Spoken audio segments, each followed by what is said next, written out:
Tuhan.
Setia padamu Bapa, kemana kan ku bawa hati yang menyembah dalam roh dan kebenaran sampai selamanya.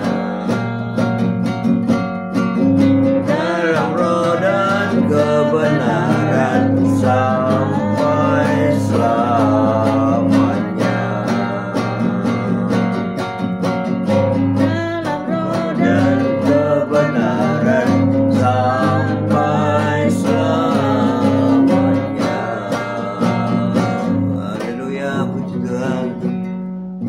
Pagi Tuhan Yesus, Kau baik, Kau sungguh Allah, Kau yang sungguh sangat baik. Pagi hari ini Kau tetap menyertai kami dalam siaran gembala, siaran renungan pagi hari ini Tuhan Yesus. Sebentar lagi kami baca firman-Mu, merenungkan firman-Mu. Kau buka hati pikiran kami agar kami dapat menerima firman-Mu. Berikanlah pengertian bagi kami agar kami mengerti akan firman-Mu, dan berikan iman yang kuat bagi kami agar kami dapat melakukan firman-Mu di dalam kehidupan kami ya Tuhan Yesus. Serahkan kehidupan kami sepanjang hari ini bersama semua rekan-rekan peserta daripada renungan pagi hari ini ke dalam tangan-Mu, di dalam kuat kuasa-Mu, di dalam perlindungan-Mu, di dalam penyertaan-Mu, di dalam kasih-Mu, juga di dalam berkat-Mu ya Tuhan. Dan Kau telah berikan kesehatan, kekuatan bagi tubuh kami agar kami dapat melayani Engkau lebih lagi. Dalam nama Yesus kami sudah berdoa dan mengucap syukur. Amin, amin, amin. Shalom semua yang sudah bergabung pagi hari ini. Pak Martin, Bu Febi, Bu Foni, Pak Paulus, Bu Sepsi, Pak Anton, Esther, selamat pagi. Bu Titik Sulistiani,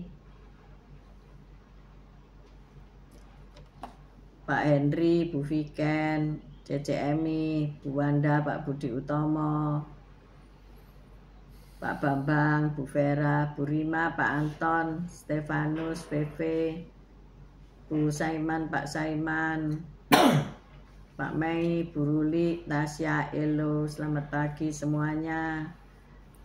Mari kita baca 2 Samuel 9 ayat 1 sampai 10. Hari ini Rabu 7 Mei ya. Cepat sekali ya waktu berlalu. Kita baca 2 Samuel 9 ayat 1 sampai 10. 2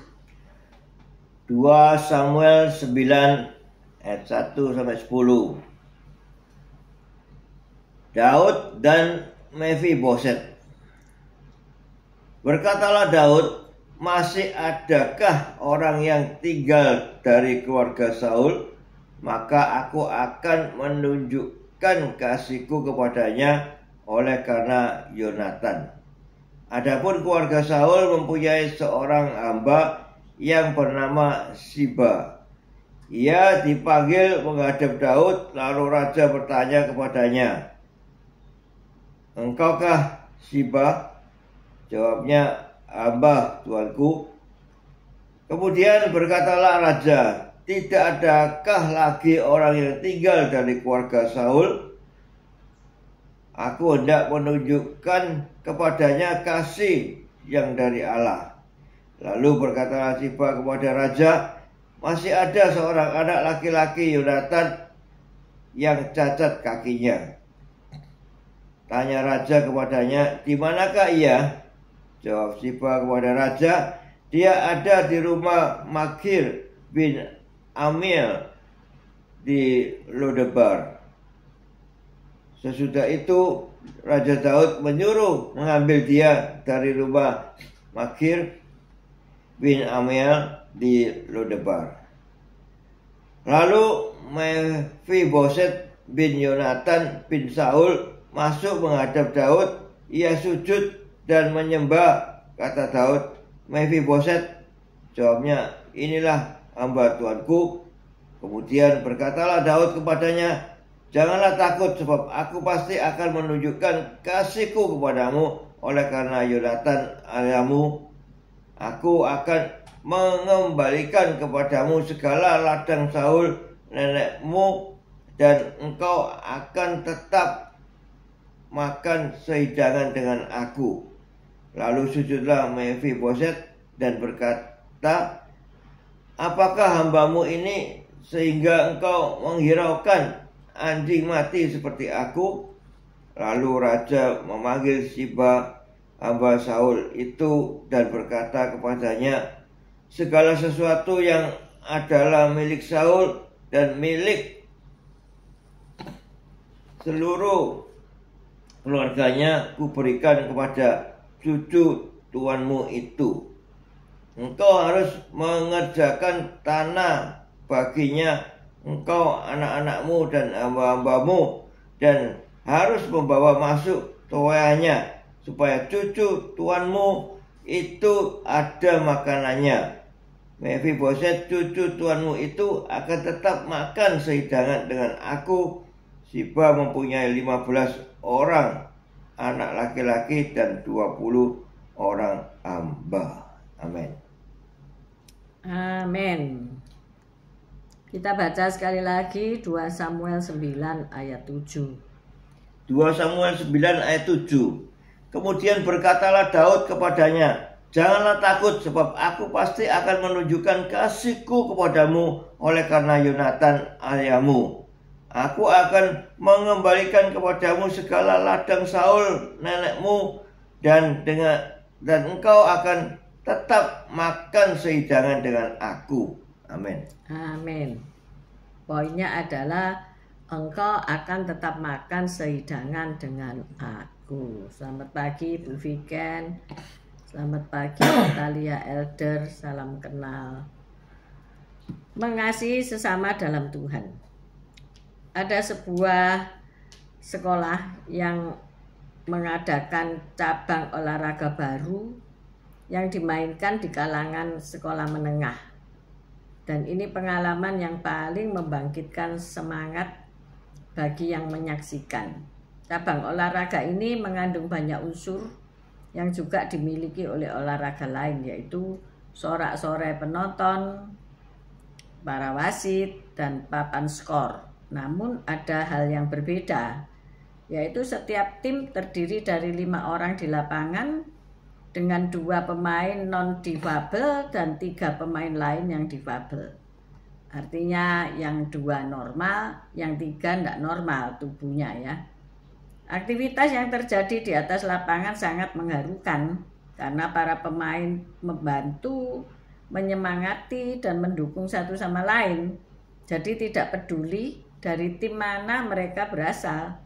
Jadi yang diharapkan dari permainan tersebut adalah bangkitnya semangat para siswa yang sebelum adanya kegiatan ini tidak bisa merasakan keseruan dari olahraga yang kompetitif. Wow, keren ya. Kita ngadakan pertandingan, tapi yang 2 normal, yang 3 harus dibantu. Dan pada akhirnya permainan itu saling membantu.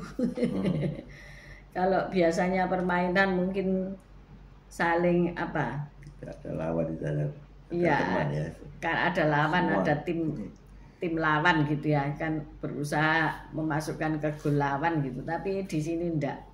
Jadi saling membantu, mungkin untuk melindungi atau bagaimana, saya nggak ngerti ya. Tentu asik ya. Halo Bu Elias, Pak Elias, selamat pagi. Jadi ini juga ditunjukkan oleh Daud. Dari pertikaian Saul dengan Daud, Yonatan itu membantu Daud ya. Padahal Yonatan itu anaknya Saul. Dan ketika Saul sudah wafat karena kalah dalam peperangan, singkat cerita, kemudian anak Yonatan yaitu Mephiboset terjatuh dari gendongan hambanya sehingga pincang ya, nggak bisa jalan dengan baik gitu ya. Nah kemudian perjanjian Daud dengan Yonatan itu diingat oleh Daud. Padahal di dalam kerajaan waktu itu orang-orang cacat, orang-orang yang tidak, ya katakanlah orang-orang invalid itu tidak boleh masuk istana ya. Lah Mephiboset anak dari Yonatan ini cacat pada kedua kakinya ya. Nah, Daud memulihkan kekayaan Mephiboset ini dengan mengembalikan ladang-ladang milik Saul agar di dalam kuasanya. Ada hambanya yang bernama apa tadi? Siba, yang punya 15 anak laki ya. Punya 15 anak dan 20 hamba. 15 anak laki dan 20 hamba. Nah ini mereka harus bekerja pada Mephiboset, mengerjakan ladang-ladang peninggalan Saul agar Mephiboset mendapatkan kekayaannya kembali. Singkat cerita begitu. Nah, di samping itu mengembalikan harkat dan martabat daripada Mephiboset dengan apa? Mengajak makan setiap hari di istana. Makan sehidangan. Ini luar biasa ya. Satu kehormatan ya. Satu kehormatan yang dahsyat ya. Siapa yang pernah makan dengan Pak Presiden? Tentu fotonya dipajang di rumah gitu ya. Tapi siapa yang tiap hari makan dengan Pak Presiden? Nah, zaman dulu, zaman Raja Daud itu Mephiboset ya. Padahal kalau kita lihat dari silsilahnya, ia keturunan musuh ya. Walaupun ayahnya itu bersahabat baik dengan Daud ya. Disinilah kita melihat, kita belajar ya, bahwasanya saling memberi hormat dan mengasihi ya. Kita baca Roma 12 ayat 10. Bagaimana Rasul Paulus ini memberikan pedoman yang jelas bagaimana kita sepatutnya memperlakukan orang lain. Memperlakukan orang dengan manusiawi. Ya, kalau zaman sekarang itu begitu ya. Roma 12 ayat 10. Hendaklah kamu saling mengasihi sebagai saudara dan saling mendahului dalam memberi hormat. Amin. Nah, jadi antar sesama saudara kita harus mengasihi, saling mengasihi, saling memberi hormat. Jadi ada sikap rendah hati dan sikap mau membantu, ya. Kalau kita melihat perlombaan tadi ya, 5 orang lawan 5 orang, entah bermain apa ini, dan yang 2 normal, yang 3 itu maaf cacat ya, difabel. Nah ini kan enggak imbang gitu ya. Permainan yang sungguh enggak imbang. Tapi sang kepala sekolah ini luar biasa ya, memberikan semangat kepada para murid untuk saling membantu.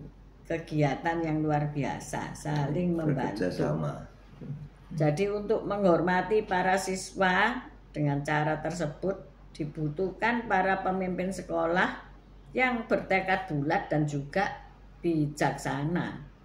Upaya mereka itu mencerminkan keteladanan yang ditunjukkan oleh Raja Daud dalam Alkitab.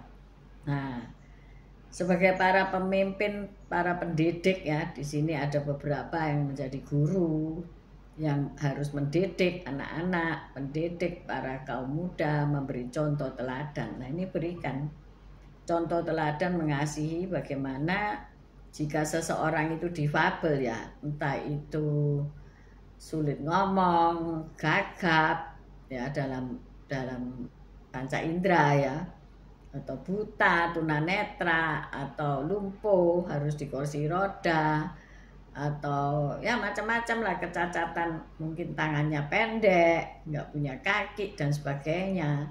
Nah ini bagaimana kita mendudukkan mereka sebagai manusia yang seutuhnya gitu ya. Mereka punya kekurangan, tetapi janganlah kekurangan itu menjadi bullying ya. Jangan tambah dibully ya. Tambah dihina, tambah diejek, disisihkan, tidak pernah diajak untuk pelayanan, untuk bergabung, diajak untuk makan-makan. Tapi Raja Daud ini menunjukkan pribadinya, karakternya. Makanya Tuhan sangat cinta kepada Raja Daud ya. Karena punya sikap kerendahan hati, punya sikap saling mengasihi, tidak mau sombong dan sebagainya. Nah inilah sikap-sikap sebagai pemimpin ya, sebagai kepala sekolah. Kalau ada loh sekolah-sekolah yang menolak orang-orang yang difabel ya, memang memerlukan perhatian khusus ya orang-orang difabel ini. Kebanyakan mereka mengusir dan berkata disekolahkan aja di YPAC atau disekolahkan aja di sekolah anak-anak kebutuhan khusus dan sebagainya. Ada perusahaan-perusahaan yang mereka mau menerima orang-orang difabel ini untuk bekerja di perusahaannya, luar biasa juga.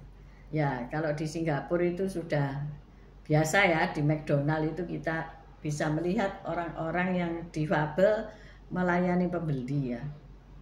Bahkan ada restoran yang judulnya apa saya lupa ya, bahwasanya orang-orang yang melayani ini orang-orang yang difabel ya. Jadi kita ini yang makan di restoran itu harus mahfum, harus maklum. Misalnya nanti pesen rawon keluarnya pecel, tidak boleh marah ya. Karena mereka ini dikaryakan bukan untuk mencari the best ya, tetapi memanusiakan manusia. Sehingga kita juga harus maklum ketika pesanan tidak sesuai dengan apa yang dihidangkan gitu ya. Karena melatih kita untuk tidak jadi sombong ya. Kadang-kadang ada orang yang menolak loh itu dilayani orang-orang yang difabel itu ya. Lalu dia tidak mau makan di situ, dia keluar karena tidak mau dilayani oleh orang-orang, dianggap mereka itu orang-orang rendahan ya. yang orang-orang buangan gitu ya. Buangan ini dikatakan dia apa, anjing, seolah sebagai orang-orang yang tersingkirkan ya. Jadi tak mau mereka dilayani oleh orang-orang yang demikian ini. Memang pada zaman Perjanjian Lama orang-orang yang invalid itu tidak boleh melayani di bait suci ya. Tetapi dengan adanya Yesus Kristus yang mati bagi kita semua, mati terhadap dosa kita semua, menanggung memikul dosa kita semua, maka hari ini diizinkan pendeta tidak punya tangan, tidak punya kaki berkhotbah ya.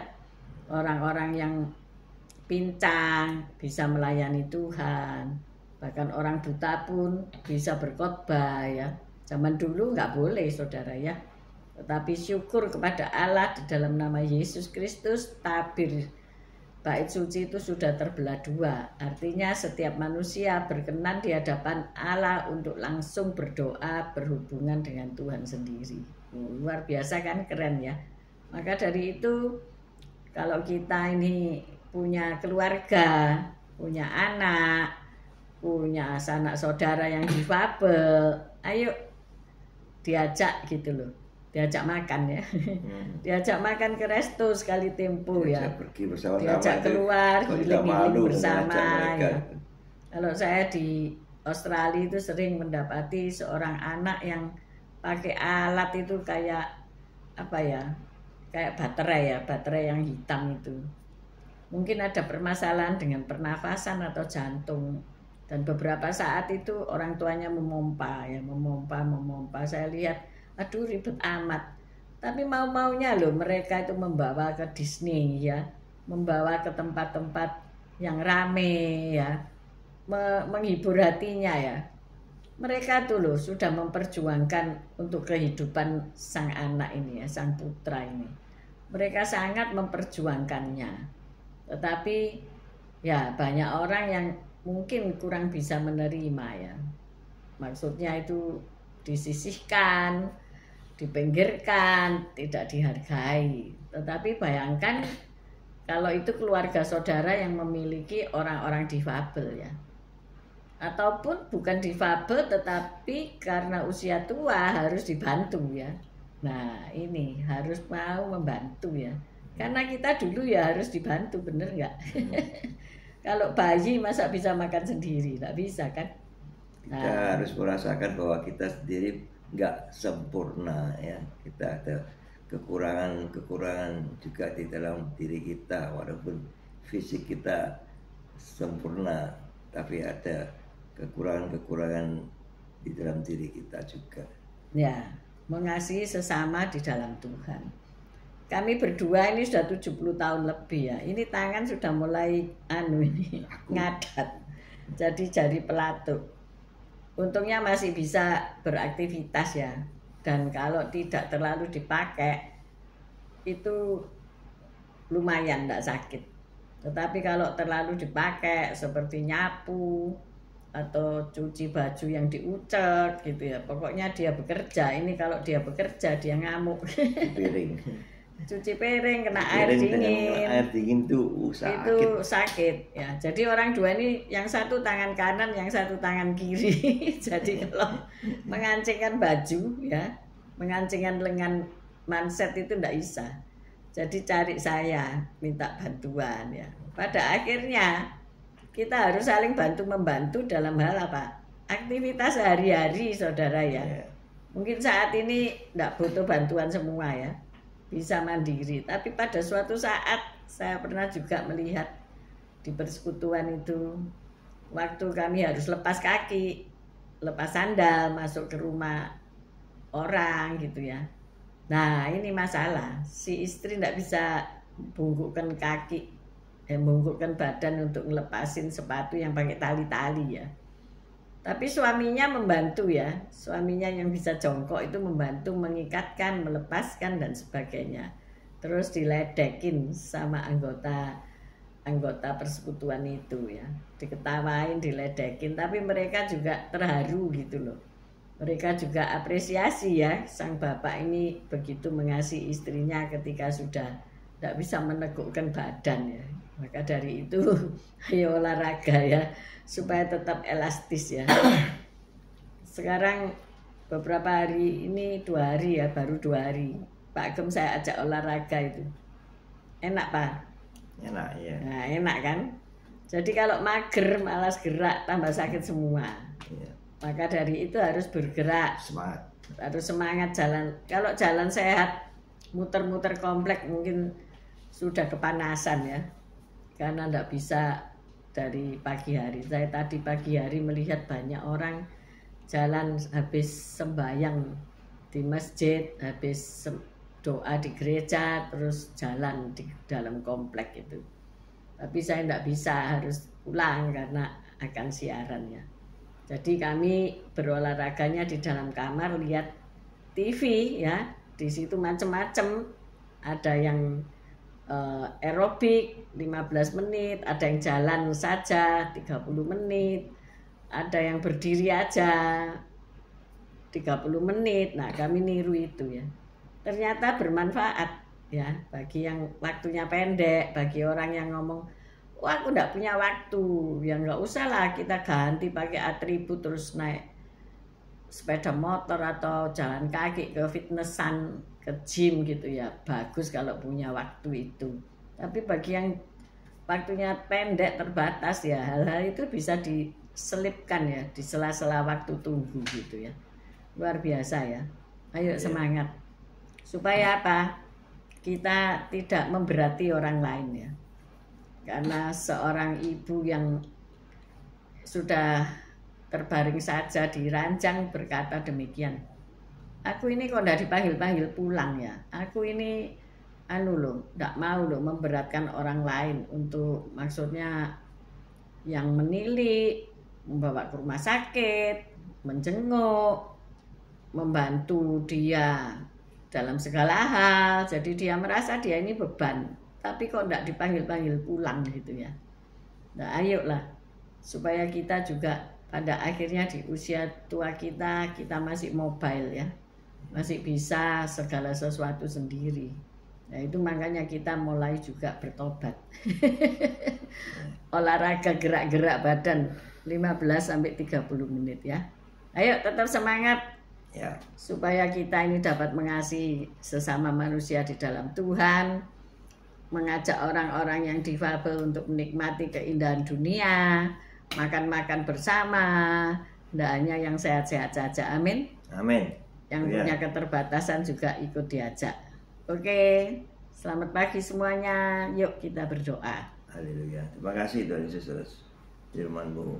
Ya Tuhan, kami juga mau meneladani sikap dari Raja Daud yang dia mau makan bersama Mephiboset yang tubuhnya nggak sempurna, dan dia mau begitu rendah hati ya, untuk mau melayani Mephiboset. Ini suatu hal yang luar biasa sebetulnya, dan Mephiboset juga menyadari kalau sebetulnya dia nggak layak untuk makan bersama seorang raja. Tapi ini suatu hal yang luar biasa bagi dia, dan dia juga mau bersama dengan Raja Daud untuk mereka bisa makan bersama. Suatu persahabatan yang luar biasa yang perlu kita contoh ya, untuk menghilangkan semua rasa sombong kita, rasa tinggi hati kita, untuk kita tidak mau bergaul, bahkan kita menghindar dari orang-orang yang difabel.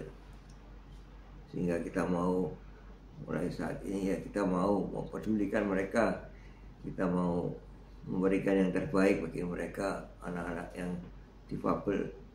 Terima kasih Tuhan Yesus atas firman-Mu ini, sehingga Engkau jamah hati kami, melembutkan hati kami, untuk kami mau melayani lebih lagi orang-orang yang berkekurangan ini Tuhan. Terima kasih Tuhan. Haleluya. Amin.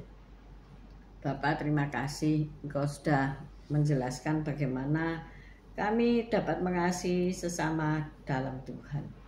Kami percaya banyak di antara kami yang mempunyai keterbatasan, mempunyai ketidakmampuan, Tetapi kami percaya pagi hari ini Engkau menguatkan setiap kami. Ketika kami punya kekurangan dan disebut orang-orang yang difabel, Tuhan, Engkau yang menolong menopang kami. Engkau yang memberi kami hidup. Engkau yang mengizinkan kami hidup. Dan kami dapat memuliakan nama Tuhan di sepanjang hidup kami. Terima kasih, kami juga berdoa untuk orang tua yang memiliki anak, saudara, ataupun siapapun di dalam keluarga yang difabel, yang harus dibantu, mungkin mereka para lansia yang sudah sakit-sakitan dan harus terbaring di tempat tidur. Tuhan, beri mereka kekuatan, kemampuan, beri mereka dana yang cukup untuk dapat melaksanakan perawatan para usia emas ini. Terima kasih ya Tuhan, jamah setiap kami agar kami bertobat, tidak tinggi hati, karena suatu hari pun kami harus dilayani oleh orang lain. Terima kasih ya Tuhan. Berikan kami kesehatan, kekuatan, kemampuan untuk kami hidup secara mandiri. Kami mengangkat kedua belah tangan kami untuk menerima berkat Tuhan. Tuhan memberkati engkau, Tuhan melindungi engkau. Tuhan menyinari engkau dengan wajahnya dan memberikan engkau kasih karunia. Tuhan menghadapkan wajahnya kepadamu dan memberikan engkau damai sejahtera. Terimalah berkat dari Allah Bapa, Putra dan Roh Kudus, berkat kasih, sukacita, damai sejahtera mulai pagi hari ini sampai Maranatha Tuhan Yesus datang untuk kedua kalinya, bahkan sampai selama-lamanya. Mari yang sudah menerima berkat Tuhan katakan bersama, amin, amin, amin. Tuhan Yesus memberkati, tetap semangat, tetap sehat. Sampai ketemu besok. God bless you all. Thank you.